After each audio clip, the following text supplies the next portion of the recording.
Police work, family agony, and tabloid headlines, and now finally word that police say they're close to making an arrest in the murder of the D.C. intern Chandra Levy.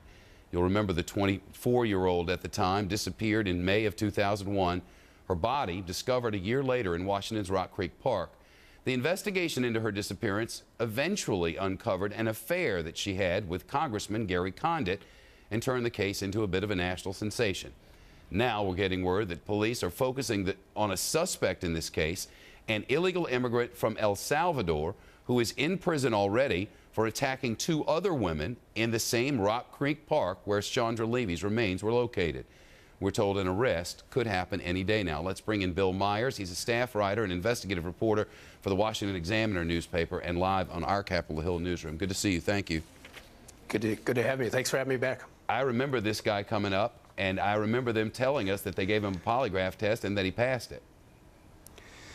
Well, I mean, it's fair to say that this case has been a bit of a hash from soup to nuts for the D.C. Police Department.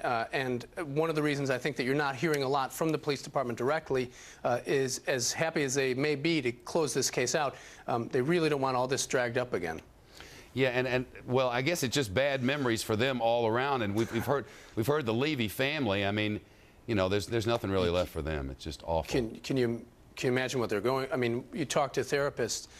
It's one thing to say, you know, you hope that you can close this case out, but then to realize that it is going to be closed, and for all of official Washington, this is going to be over for them.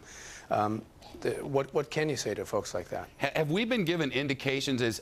My understanding is this guy confessed to somebody else who was in jail with him, right? They had a jailhouse snitch several years ago. Now, here's the interesting thing about it. D.C. is the third largest police department, and this is D.C. itself. The city is one of the most heavily policed cities in the world. But this guy sort of slipped under their nose. It was a full year that this guy was locked up on a parallel knife attack along Rock Creek Park before the D.C. police got around to questioning him. In fact, it was the National Park Service Police Department that arrested him initially for the knife attacks. And if you look at crime statistics from that era, there was a whole bunch of attacks on women, escalating attacks on women round about the time Chandra disappeared. And then the moment that this character was locked up, those attacks stopped coming. So again, it's a bit of a hash. Yeah, I'll say. Anything from Gary Condit?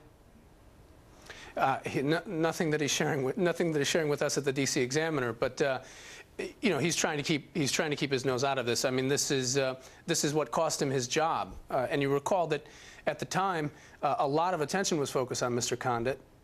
And you know, he even went through the elaborate ritual of taking a lie detector test, and now we find out he gave a swab of DNA at a parking lot at a giant, I think it was a giant supermarket on Wisconsin Avenue here in D.C. So he'd rather, I think, the camera's pointed somewhere else at this stage. Yeah, I bet you're right. Bill Myers, staff writer, investigative reporter for the Washington Examiner in the D.C. Bureau there. Good to see you. Thanks.